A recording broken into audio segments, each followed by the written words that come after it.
Hi, I'm Damon. I built a $1 billion hotel empire that nobody in my hometown knows about, especially not my parents. That's exactly how I wanted it, at least until today. The familiar knot in my stomach tightened as I pulled up to the Lakeside Grand, my parents' pride and joy, and secretly, property hash 37 in my Pinnacle Hotel's portfolio. 10 years since I'd been back, and nothing had changed. Same gold-lettered sign, same perfectly trimmed hedges, same crushing weight of disappointment waiting inside. "Mr. Green, welcome to Lakeside Grand." The valet didn't recognize me. Why would he? Last time I was here, I was the owner's loser son, not a guest. Tyler's wedding should be interesting, I muttered to myself, checking into the hotel my parents had no idea I owned. The irony wasn't lost on me. The lobby brought back memories, none of them good. When I was 16, Dad caught me sketching hotel designs instead of doing inventory. "Hotels are built by men with vision, Damon, not daydreamers. You'll manage this place someday, nothing more." I still remember throwing those sketches in the trash. 6 months later, I was gone for good. "Is that little Damon? My goodness, you actually showed up!" My mother's voice cut through the lobby like a knife. Eleanor Green, still perfectly coiffed at 65, air-kissed both my cheeks while Richard, my father, offered a stiff handshake. "Let's catch up over dinner," Mom insisted, her smile not reaching her eyes. "The restaurant's just been renovated." 2 hours later, I regretted saying yes. "So what are you doing these days? Still jumping between those little startups?" Dad didn't look up from cutting his steak. "I'm in hospitality investment." "Investment?"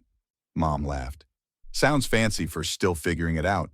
Your sister Claire is regional manager for 3 hotels now. That's great for her. You could have had all this." Dad gestured around the restaurant. "But you were too good for the family business. I wanted to build something of my own." "And what exactly have you built?" The challenge in his voice was familiar. "Enough, Richard." Mom patted his arm before turning to me.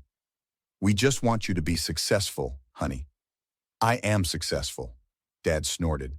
"Living in that tiny apartment in Chicago? Don't think we don't know about your failures." They were still using that old private investigator, the one who'd been feeding them fake information for years. On my payroll now, of course. "You never understood what success looks like to me."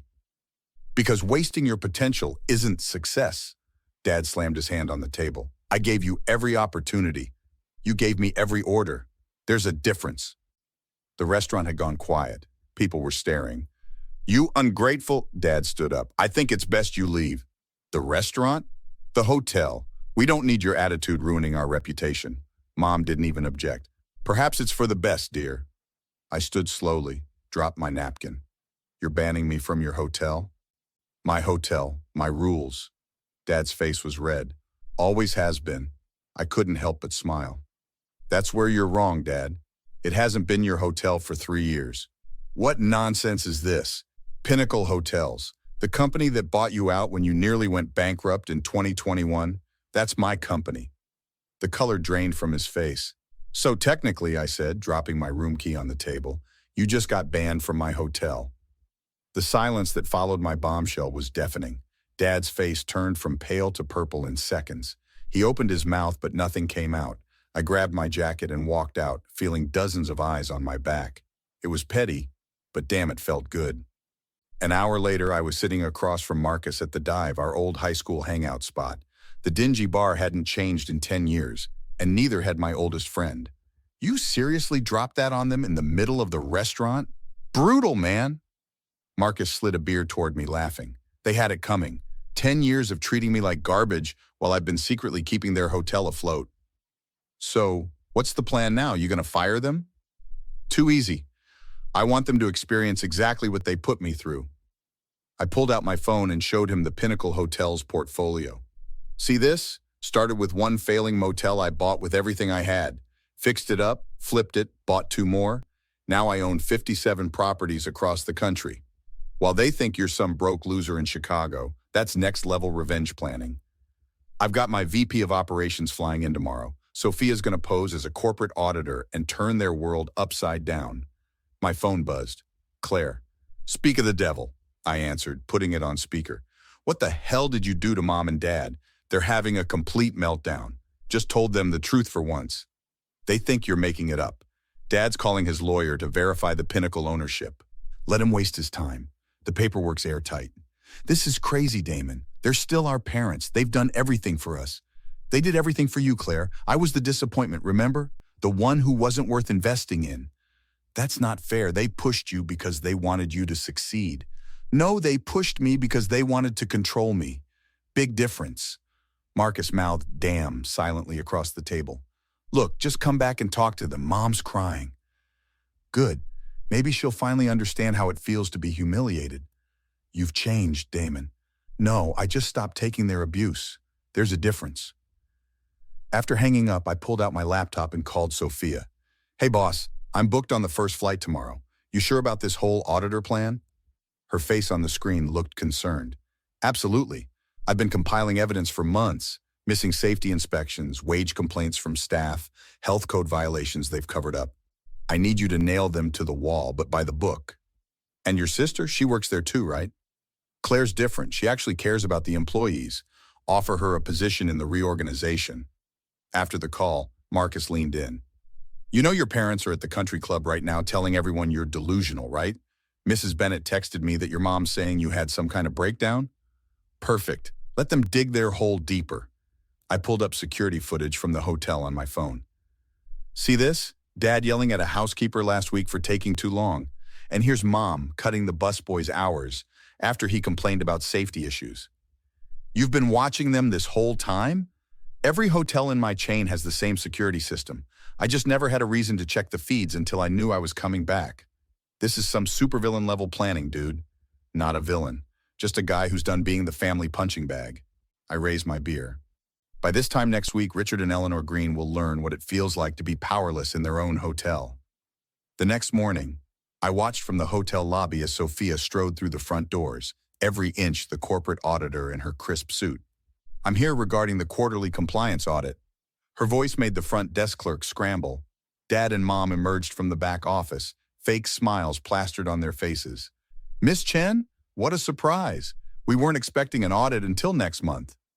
Mom's voice had that nervous edge. Pinnacle's new policy. Random compliance checks. I'll need access to all records for the past 3 years. 3 years? That's quite extensive. Dad was already sweating. Not when there have been multiple complaints filed against this location. As they disappeared into the back office, Claire spotted me and marched over. I looked up Pinnacle Hotels. You really own it, don't you? Took you long enough to verify. This isn't funny, Damon. This is their life you're messing with. They've been messing with mine for 28 years. So this is pure revenge? No, it's business. This property has the lowest employee satisfaction in my entire chain. Claire sat down. If you own Pinnacle, then 3 years ago when the hotel almost went under. I bought it through a shell company. They were 3 months from bankruptcy because Dad refused to renovate anything. I pumped $500,000 into improvements. They think they negotiated a miracle deal. They negotiated with my lawyer, who had instructions to make them feel like they won. Sophia emerged from the office, followed by my red-faced father. These accusations are ridiculous. We run a tight ship here, Dad was practically shouting. The missing inspections and complaints suggest otherwise, Mr. Green. I watched as Dad glanced around, then lowered his voice. Perhaps we could discuss this privately. I'm sure we can come to some arrangement. Sophia touched her lapel pin, the one with the hidden microphone. Are you suggesting we handle this outside official channels? I'm suggesting that certain financial incentives might help expedite a clean report. That sounds like a bribe, sir. Dad paled. That's not what It's exactly what you meant. I stood up and walked over. And it's all on record now. Damon, what are you? His eyes darted between me and Sophia. You're behind this? I'm not behind anything. I'm in charge of everything. Miss Chen reports directly to me. You little snake. Richard. Mom appeared, clutching papers. The auditor found those wage complaints from last year, the ones we handled. Her voice trailed off as she spotted me standing next to Sophia. Hello, Mom. Having a rough morning? The color drained from Mom's face. This can't be happening. All staff meeting, conference room, 15 minutes. I turned to the front desk clerk who scrambled to make it happen. By the time we reached the conference room, every employee from housekeepers to kitchen staff had packed in. Dad and Mom stood rigidly by the door. For those who don't know me, I'm Damon Green, but more importantly, I'm the CEO and founder of Pinnacle Hotels. Shocked murmurs filled the room. 3 years ago, when this hotel was failing, I bought it. I kept my identity hidden because I wanted to see how it would be run without my interference. Dad stepped forward. This is absurd. You expect these people to believe? Show them the paperwork, Sophia. She distributed ownership documents. Dad grabbed one, his hands trembling. I've reviewed the audit findings, I continued. The wage theft, safety violations, employee intimidation. A housekeeper spoke up. They cut my hours when I reported mold in room 312. They make us clock out before finishing cleanup, added a busboy. More complaints followed while my parents shrank against the wall. Enough, Dad shouted. I built this hotel from nothing, and I'm making changes starting today. All wage discrepancies will be corrected with back pay. Cheers erupted. Claire will oversee day-to-day operations, reporting directly to Sophia. Claire looked stunned. Me? You care about these people. Always have. What about us? Mom whispered. You're not fired. Relief flickered across their faces. You're demoted. Dad, maintenance, Mom, housekeeping. That's outrageous, Dad sputtered. I won't clean toilets in my own hotel. Not your hotel. And it's either that or unemployment. After the meeting, my parents cornered me in the hallway. Damon, please, Mom's voice cracked. We can work this out as a family. We kept your room exactly as it was, Dad added, hoping I'd fail and crawl back. No thanks. We were hard on you because we saw potential. I succeeded despite you, not because of you. Claire joined us, keycard in hand. Executive suite's ready for you, Damon. That's our suite, Mom protested. Not anymore.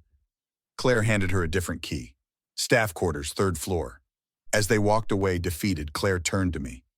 Was it worth it? I watched Dad struggling with the service elevator, Mom fighting back tears. Ask me again in a year, but for now, yeah, it feels pretty damn good. That evening, I reviewed new employment contracts with Sophia. Benefits package is generous, she noted. Healthcare, tuition reimbursement, everything I wished they'd offered their staff. Marcus texted, Karma's, huh? I glanced across the lobby to see my father mopping up a spill, my mother carrying linens, both looking utterly lost in their new reality. No, I texted back. Karma's just the beginning. That's the end of Damon's revenge story. What would you have done in his position? Would you have publicly humiliated your toxic parents like Damon did? Or would you have simply fired them and walked away? Is public justice more satisfying than a private victory? Share your thoughts in the comments below. If you enjoyed this revenge story, hit that like button and subscribe for more satisfying stories about toxic people getting exactly what they deserve. New stories uploaded daily.